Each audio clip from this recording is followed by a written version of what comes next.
Hey, welcome to my journey. Today we're going to do another recipe from our series, the back of the box recipes. This one is called, let me make sure I read it right, Frito Chili Pie Casserole. And this comes from this book right here, Best Recipes from the Backs of Boxes, Bottles, Cans, and Jars. And this is the book that I've been using for the whole series. Let me read to you what it says about this dish, this recipe. It says, did you know the very first Fritos were made with an old converted potato ricer? Mrs. Daisy Dean Doolin, mother of Elmer Doolin, the founder of the Frito Company, was the cook, and Elmer was the route salesman for the corn chips. Nobody seems to know just when some talented cook combined Fritos and chili in this casserole dish, but it's Frito's most asked for recipe. Now, let me tell you, this recipe, this is their original recipe, I'm assuming. Well, they have one on the back of the bag, I noticed. It's similar, but it's updated. So this is not your original. This is your original, unless there's one even more original than this. But it's a very simple and easy dish to make. Now, there is one thing, let me tell you right quick. The first layer is Fritos, and you're supposed to scatter some scatter some chopped onions over the top of that. I didn't do that because RJ's wife Holly, she doesn't care for cooked onions, and I wanted her to enjoy this dish too. So you can put them in or you can leave them out.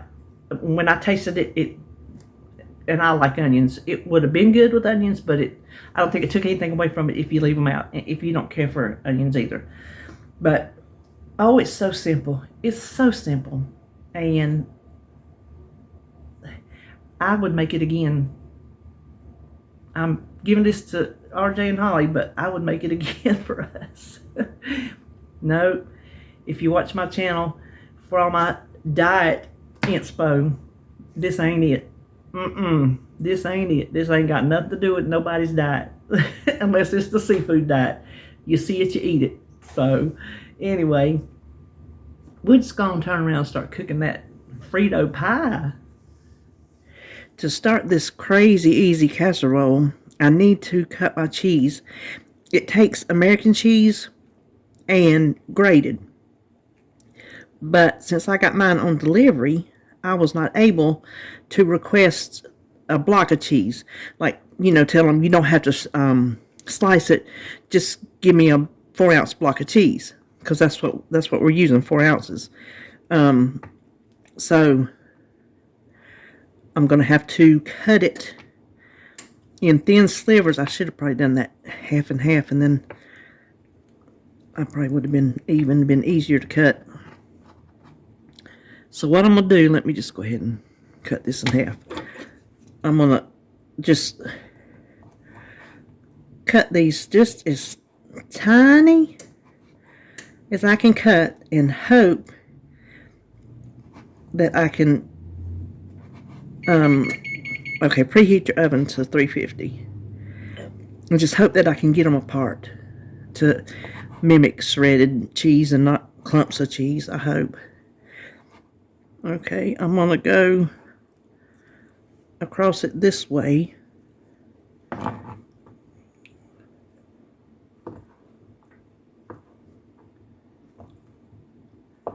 We're going to look at this together, see what we can do. Okay, I think I can get it apart enough to cover the casserole. So I'm going to go ahead and slice the rest of this. Okay, so here's all our cheese. Let's set this aside. Then I'm using this square pan. I hope it's going to be big enough, because I'm taking this to my son and his wife, and I don't have to worry about getting the pan back. So hold on, let me ravel this paper.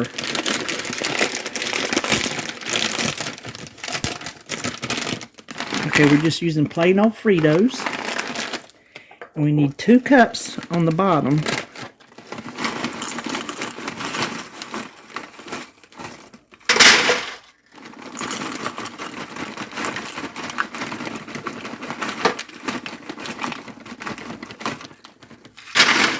Okay, and then on top of that, we need a can of chili. And it doesn't say chili beans. It doesn't say a brand or anything. It just says chili. So I am using chili no beans. And we just put that right over the top. Okay, let's see if we can spread this around a little bit.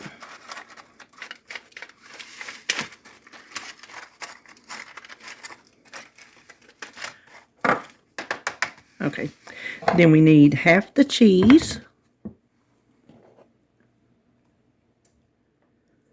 Then another 1 cup of Fritos.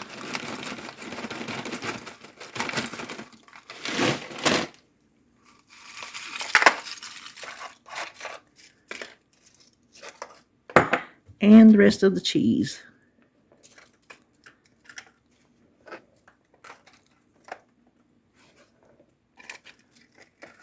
Now this will bake at 350 for 15 to 20 minutes. It's all cheesy and bubbly and hot. Okay, it's been 15 minutes. I'm going to scoop out a little, let me find a little corner. Just to taste before I take it to them and let y'all know.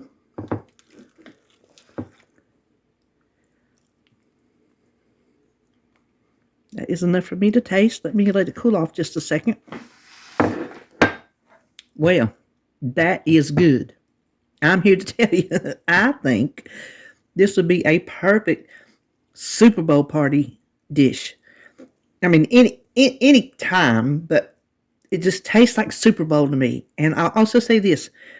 It's only going to be as good as that can of chili you put in there. If that chili doesn't taste good, this is not going to taste good. But that Wolf Brand is a little spicy. For me anyway. But that Wolf Brand chili, that was good. So just make sure you use a really good can of chili. So that's it.